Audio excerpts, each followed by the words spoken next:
Twongeye kwa ikaze mwe mukuri kibiganiro byacu in Pacific Sport Official aho tubagezaho amakuru y'imikino agiye atandukanye ari kuvugwa hirya no hino ku isi, aho tugiye guhera mu Rwanda aho ikipe ya Bugesera FC yatesheje APR FC amanota 3 naho Kiyovu Sport itsinda Mukura Victor Sport yari maze imikino 7 yikurikirana idatsindwa.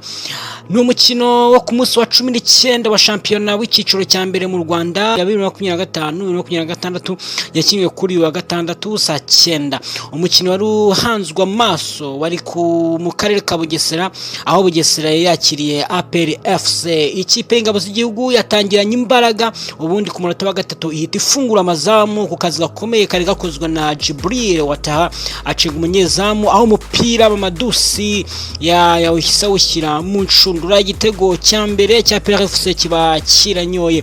Bugesera FC ntiyaheranwe n'agahinda nayo yahise itangira gusatira ishaka uko yakwishyura ku munota wa 10. Isingizwe Rodrigue yashoboraga kubona igitego cya Bugesera FC cyo kwishyura ku buryo bwari bubonywe na Isingizwe Rodrigue ari ku mupira awutera hanze yizamu. Ikipe yo mu karere ka Bugesera yakomeje gusatira ubundi ku munota wa 20 Umar Aba atsinda igitego cyo kwishyura ku ishoti yari arekuye nyuma y'urubuga rw'amahina. Ku munota wa 42 APR FC yabonye igitego cya kabiri gitsinzwe na Jibril Watara ndetse igice cya mbere kirangira ikiyoboye.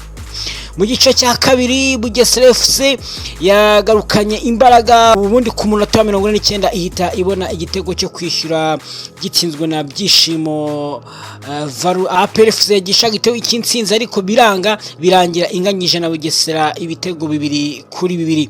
APR FC yakomeje kuba ku mwanya wa mbere n'amanota 37 mu gihe Bugesera FC yagiye ku mwanya wa 12 n'amanota 21. Kuri Kigali Pere Stadium ikipe ya Kiyovu Sport yatsinze Mukura Victor Sport ibitego 3-1. Ni ibitego bya Uwineza René Fideli Wayiremye na Musa Keita, mu gihe kimwe cya Mukura Victor Sport cyatsinzwe na Nionize Freddy. Mu karere ka Rubavu Etincelle FC yahatsindiye Musanze igitego 1-0 cya Kwigema Pascal.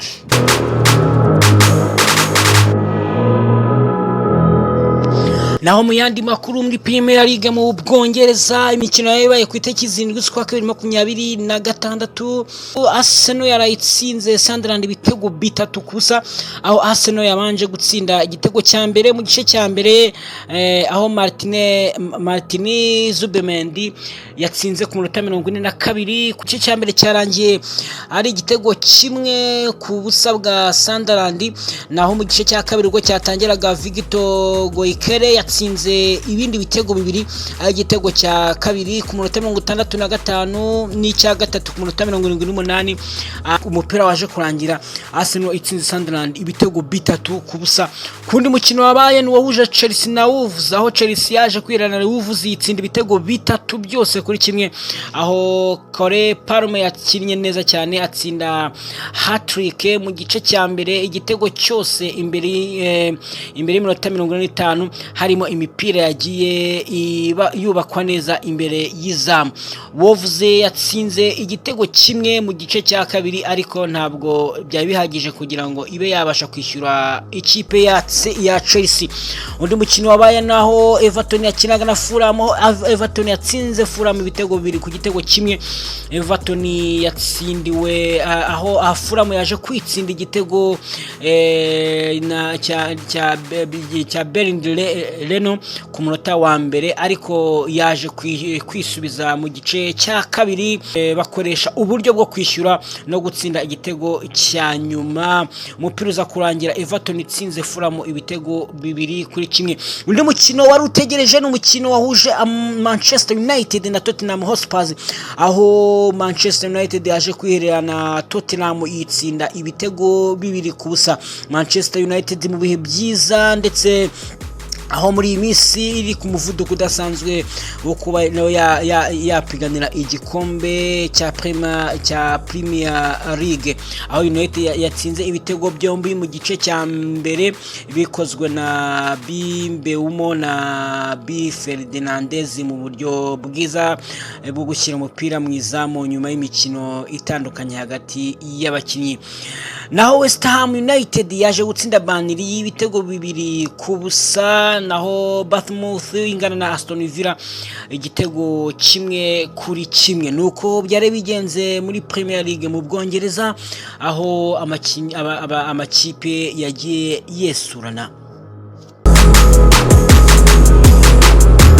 Naho Cristiano Ronaldo ukomeje kwivumbura yanga gukinira Al Nassr, shampiyona ya Arabia Saudite yamubwiye kujya amenya ibyo mu ikipe ye gusa.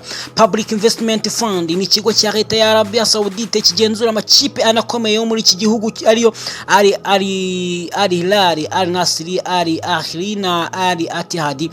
Ronaldo ashinja iki kigo kwita ku yandi makipe cyane nka Al Hilal kikayeha amafaranga menshi yo kugura abakinnyi. Ni nyuma yuko Al Hilal iheruka gusinyisha Karim Benzema, mu gihe Al Nassr yo ititabwa ngo ihabwe amafaranga yo kugura abakinnyi nayo ikomere ibe yakwegukana igikombe cya shampiyona. Ibi nibyo byatumye uyu mukinyi uri mu bafatwa nka nimero ya mbere ku isi yanga gukina umukino wa Al Nassr iheruka gukina ku wa mbere, ndetse nta nubwo yagaragaye ku mukino ikipe yakinye na Al Ittihad ku munsi wa gatanu. Kuri ubu shampiyona ya Arabia Saudite yabwiye Cristiano ko agomba kumenya ibyo mu ikipe ye. Ati Cristiano yakoranye byuzuye na Al Nassr kuva yahagera, kandi yagize uruhare runini mu iterambere ry'ikipe n'intego zayo. Kimwe n'abandi bakinyi bakomeye arashaka gutsinda, ariko nta muntu ku giti cye nubwo yaba afite agaciro gakomeye ugena ibyemezo bitari ibyo mu ikipe ye.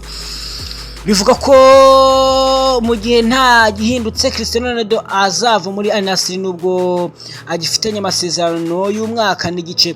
Kuva Ronaldo yagera muri ikipe amaze gutwarana nayo igikombe kimwe.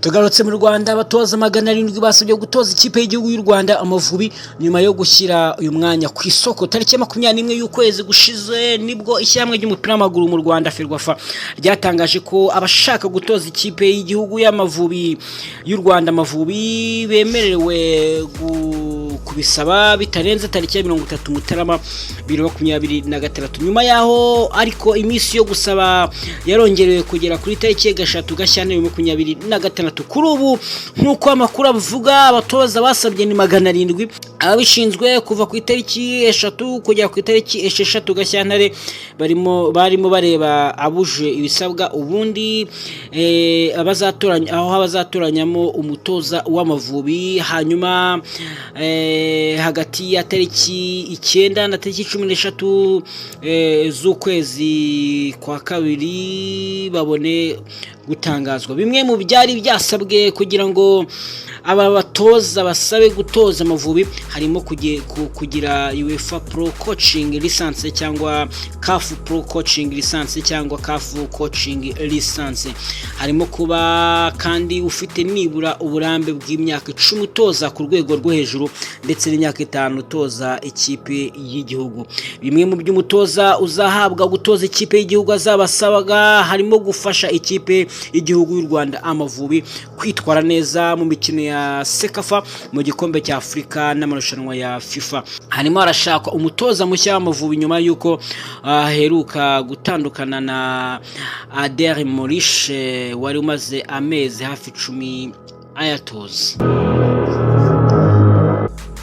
Reka tubashimire kuba mwadukurikiye, ntibibagirwe gukora subscribe ndetse na share, ndetse natange n'igitekerezo kuri channel. Turabibutsa yuko amakuru yacu abageraho buri munsi, update zigezweho mu mikino. Rero ntukajye ubura kumva cyangwa se gukurikira ibiganiro tugenda tubagezaho umunsi ku munsi. Imana ibarinde naho butaha.